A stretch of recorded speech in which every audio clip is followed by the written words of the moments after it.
पाड़ी 16 पंचायत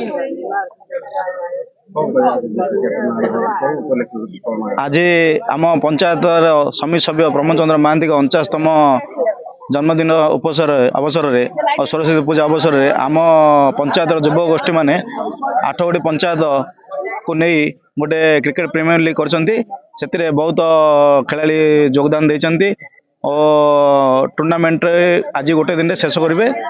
तो आम धन्यवाद देवु आम समिति को से जहाँ हो युवक मानक नहीं उत्साहित कर क्रीड़ा क्षेत्र में उन्नति करने सकाशे गोटे प्रीमियर लीग आज उद्घाटन कर तेणु आम समस्ते ग्रामवासी और पिला माने धन्यवाद दे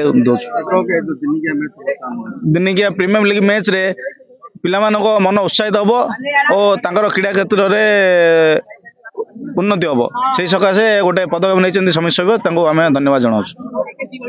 मु प्रमोद चंद्र महांती 16 ग्राम पंचायत समिति सभ्य।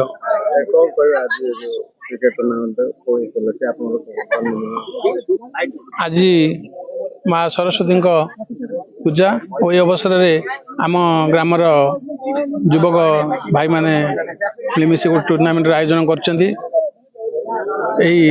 टूर्नामेंट प्राय 7-8 वर्ष है चली आसूची। तो आम ग्राम पंचायत विभिन्न पंचायत आसी जो क्रिकेट आयोजन कर समस्त को धन्यवाद दूँ। 8 गोटी टीम नहीं आज गोटे दिन में टूर्नामेंट सरेबे। कोदला माधवपुर विभिन्न प्रकार ग्राम आसिक 8टी पंचायत भाग नहीं क्रिकेट टूर्नामेंट कौन बार्ता एपरी पिला माने मिलमिशि टूर्नामेंट आयोजन कले आमर युवक भाई माने आउरी खुशी अनुभव करेंगे और आगो को यही पंचायत नाम भी आगू रही।